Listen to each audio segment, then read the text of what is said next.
What is up, everybody? This is 64 Beastie Man here once again, and man do I have a treat for you all today. Meet SonicShadow98, a person who, as some of you know, has been affiliated with the slideshow commentary community for a while before fairly recently leaving. He's a guy that primarily does rant videos on his channel. Oh, and he's also the guy that did that hot take on dual tones last year. Anyways, today we're going to be tackling this rant on the commentary community. And boy is this going to be quite the video. So without further ado, let's jump right into this dumpster fire. Now I'll be skipping this intro, but there's a point I want to make with it later on in the video, so keep that in mind.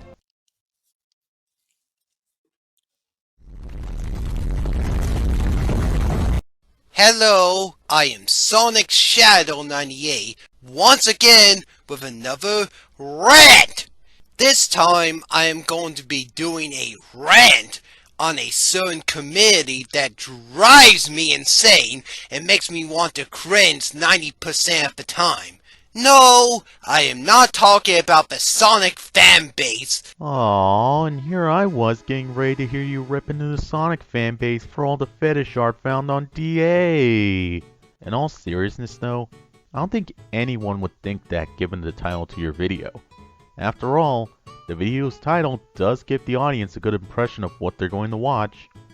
Well, most of the time anyways, clickbait videos do seem to be the big exception. But regardless here, people aren't going to be confused when watching your videos since they have that hint of notice early on. I am talking about the commentary committee! For those who don't know, the commentary committee is basically people who are commentators that come together and commentate on certain videos. It becomes basically like an entire fandom. That's all fine and all, but there's so many problems with the community. Once it became a community, many of the commentators just said, fuck it, and did commentaries that were just bad. The commentaries in that community got so ridiculous that even Youngblood Fantasy called them out. Look, I know where you're going with this, and being somebody who's been in the CC for a while now as well, I did watch my fair share of bad commentaries, especially from 2016 and 2017, but it would really help to show some examples here. In fact, let me bring up a couple right now. In 2016, Blaze of Arcana, who went by Skeleton Nation at the time, made a terrible one-shot to Serious Gamer 33's commentary on him, and it ranked him on one of the worst commentaries that year. Then, in 2017, Illinois Guy 34 produced a terrible tryout video where he, Chirprocks, and a guy called Gem99 Show covered Cinematic Venom's commentary on Nostalgia Critic's review of Jack. Dual Tones made a commentary on that video, and Illinois Guy and Chirp would later go on to poorly defend their try-off on livestream with Mass Star Maker, Illogical Reaper, and a couple others. Both videos ended up, once again, being ranked as some of the worst commentaries of the year. Hell, if we're going off the people shown in your picture for CC members, as an example, Umbrus made a poor video response to Keyblade Master where she tried defending points she made to him in her first commentary Requiem video. Point with all this is, giving examples can help fill people in who haven't been following the CC as much as you and I. Now, not all of the people in the commentary community are bad content creators, and not all of them are bad people. Blaze the movie fan, Raven the commentator, Boltsifer, Jacob the redhead, and some others are really cool people, and their videos aren't even that bad. In fact, I am really good friends with them, and we all get along just fine. However, there are many people who make really bad commentaries and get so many views and subscribers. I am just scratching my head, wondering why people subscribe to them and like the videos so much. I can think of a few reasons why this is the case. Perhaps they happen to find these commentators entertaining. Maybe they want to get into commentaries in the future and want to watch these people so they have a good idea how to do so. Hell, it can even be something as small as editing, the commentator's personality or style, or the avatar being used. Whatever the reason, it helps the person watching get an immersive experience from these commentators. Doodle Tones is a major example of how not to make commentaries. I have nothing against her too much as a person. In fact, I don't even know her personally, but her commentary videos are just bad. They are worse than my past commentaries. Doodle is so boring. And she talks in a condescending tone at times, which can throw some people off. SonicShadow, Dual Tone's commentaries being boring is highly subjective. While one person might find her boring, especially with her longer videos, another person might stick around and be invested in seeing them. Now, to tackle the point about her being condescending sometimes in her videos, again, some examples of her being so would really help out, because from watching her videos, she doesn't seem to come off that way. The closest you probably have to it is her being angry and annoyed at times, but that usually comes as a result of others making points in their videos that are pretty bad that it's warranted. If you want an example of this, watch her video on the Cam Project, where she gets on his case for bringing up faulty and debunked evidence in support of a theory that Jake Goldman is Jared Shapiro in the 2016 Powerpuff Girls show. Here, I'll even play you a clip from that video. Although we haven't met the dude specifically, his character design is based around him. We don't have to learn about his personality, we can just figure it out from there. No! No, no, no, you cannot be this dense. A self-insert, by the name even, requires you to be inserting yourself into the story. The personality is one of the more vital parts about a self-insert.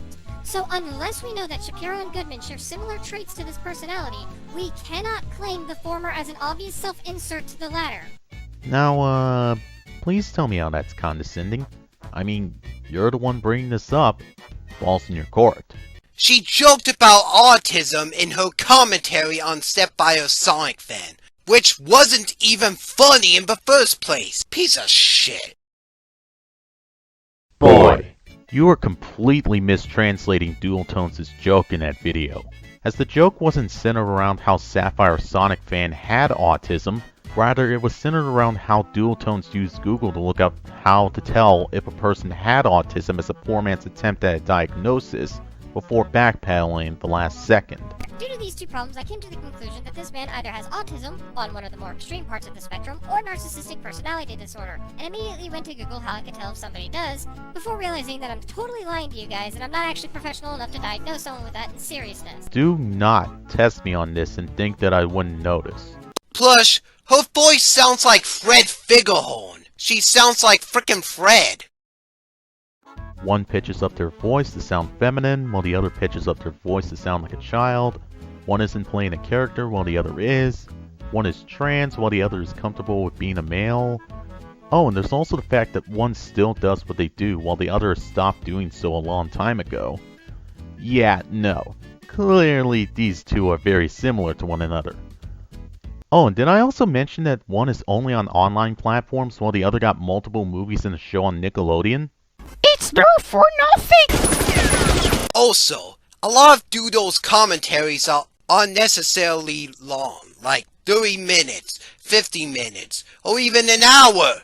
See, I don't mind long YouTube videos like that, but when she commentates for maybe even an hour or 50 minutes, and it's just nothing really that engaging or entertaining, I lose interest in it rather fast. I mean, she does have a lot to say in those videos when it comes to making points. Joshua Tree commentary, anyone? Or how about her try-out commentary on Lindada? Or her 3-hour-long commentary on Nintendo Meta Runner covering not only multiple videos of his, but also multiple comment threads as well. Even if you still want to argue that there's not much entertainment happening in these videos, most of her commentaries are usually done in a straight-to-the-point kind of style that I've even adopted into most of my own commentaries. When I do long videos that are even an hour long, I make them really engaging and entertaining and actually offer valid points. And they are long only because I invite Discord guests to do these videos with me, as I give them time to say what they think of the subject as I was ranting on with them. Doodle doesn't do that at all. She doesn't offer anything engaging. I mean, DLC TV was a thing back in 2016 and 2017 on Duotones' channel, and that's with her interacting not only with 2 to 4 other commentators at a time, but also her live chat as well during those commentaries. What, not sufficient enough? Okay, well I can also point to her interactions with Nezzy Monster on Discord for a couple bits in her commentary on you as another example. Plus, every co-op she's made on her channel with the likes of Joni Rue, Heathen Mitsuru, Ceradust, Ponder Sprocket, and so on commentating alongside her. Need I go on? Doodle sounds so monotone and blah, like she really doesn't want to do the commentary in the first place. Literally, where does Duotone sound monotone in her commentaries? Earlier ones from 2016, sure, I can grant you that she does sound monotone in those, but where else does Doodle's voice come off as such? That would imply that she only has one pitch of voice throughout her videos without any inflections to help her break away from that pitch. Do I have to worry for my sanity at this point? Because it feels like we're going to be here for quite a while. Shark, Pog. I also don't care for the insane critics, Fractured Lights, and Umbris' commentaries. I haven't watched Fractured Light and Umbris' commentaries in full, but I am pretty sure they are the same condescending bullcrap as Doodle. Yep, I have to worry. Sonic Shadow, all it takes is a cursory watch of both Umbris and Fractured Light in order to realize that Umbris tries to go for a more meme-like funny feel to her commentaries, and Fractured Light goes for a style that's part straight to the point, part self-depreciation, and part jokey. How would that indicate that those two do commentaries the same way that Duotones does them?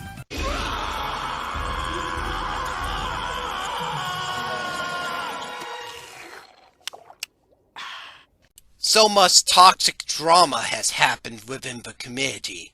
The Dan Stein drama is one of the many commentary community dramas. I can't even stand internet drama, so I am not going to like the community if it's filled with all that drama. So much of the internet drama they've gone into is pointless! It's freaking stupid and pointless! That is not right!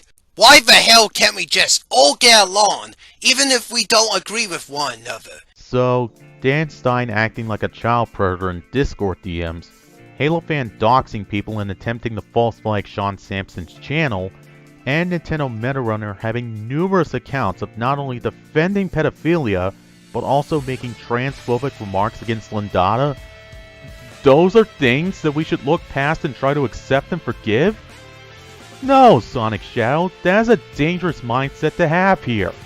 If a person has done something on the internet that is scummy and worthy of ire, people have every right in the world to call that out and not forgive the person in question. This idea that we should all just get along and be chummy with each other is completely unrealistic because sooner or later, somebody is going to do something dangerous that needs to be called out for others to see. Also, to add in something Gappy brought up while checking the script for this video, while it is true that you don't have to get the last word in with every conversation, it doesn't stop an individual from eventually calling somebody out due to their transgressions.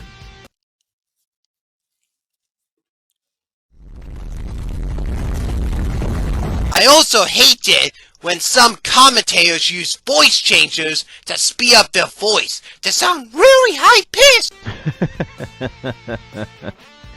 I'm sorry, but when does changing the pitch of a voice speed it up or slow it down?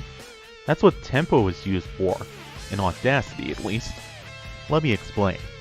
In Audacity, when you go to edit your audio, there's two settings you can use called pitch and tempo. If you decide to adjust the pitch, it'll change the way your voice sounds to make it either deeper or squeakier. Now, on the other hand, if you decide to adjust the tempo of your voice, it'll make it faster or slower. Now, some people will point out that I'm nitpicking Sonic Shadow's wording when he means pitch instead of speed, but it's still valid as that's what he left in the video and repeats later on after this. I am just not that much of a fan of high-pitched, speed-up, squeaky voices! It's there to see, and it's still an issue that I have, nitpick or not. Let's do hide and seek. Come find me. The skits from them, most of the time, are also boring as hell, and it makes me think like, alright, can't you just move on to the damn video already? Huh, that's weird. I almost feel the urge to bring up that minute and 15-second intro you had at the beginning of the video that felt dragged out. Didn't have much going on for it except for Sonic gameplay clips and his world playing in the background. It did the bare minimum of introducing who you are and what you do on your channel. Irony sure is a funny little thing, isn't it? It feels like to me that they just record their voices, edit the video with all that stuff, and then click the Save to Compare button, upload to YouTube, and BAM! The video is there for everyone to see. They don't even put that much effort into them, and instead, they make me feel like I am just wasting my time. I mean, it's kind of implying that not only do commentators not put effort into editing their videos, unlike the likes of Bluxter, Keyblade Masters, Sword Cine, Dual Tones, and so on, but also that it's that easy for them to edit their commentaries. People have things in their lives that keep them busy so they can't always edit videos. For example, Umbrus, Insane Critic, Fractured Light, and Boltsy Fur have school to deal with during the day. Some people are busy with college, and others have full-time and part-time jobs. Plus, some commentators get backed up with multiple commentary projects, computers crash, people move from house to house, couples get engaged and start having families together, etc., etc. It's something that everybody, regardless of age or notoriety, has to deal with when making commentaries. Now after this, SonicShadow gets into his final thoughts for his rant, and that's basically where the video ends. So final thoughts time. SonicShadow98, I'm not going to mince words here. This video was terrible. I get that experiencing this community firsthand may have soured your impression on it, along with the multiple dramas that have occurred over the past few months, but your reasons for hating the SCC stem from okay at best to infuriating at worst. And that was the result of the anger clearly shown in this video. I've never seen this much frustration leak over into a video before, and it shows in full here. Especially with a clear negative bias towards dual tones, this video feels like it's running on 20% logic and 80% emotion. And trust me, doing a video off of emotion rarely results in a good video. Watch Bro Broman's response to Woohoo Lad as an example. So what I have to say at the end of the day is this. If you're going into a rant like this and you know that you're going to get pissed off in certain parts, take a break from recording and allow yourself time to calm down and relax. That way you'll be able to come into your points with a cool head and explain the issues you have with the community. Hopefully you'll take the criticisms here in stride, although somehow I doubt it. Anyways, with all that said, have a great day everyone, and as always, this is 64 Beastie Man, beasting out.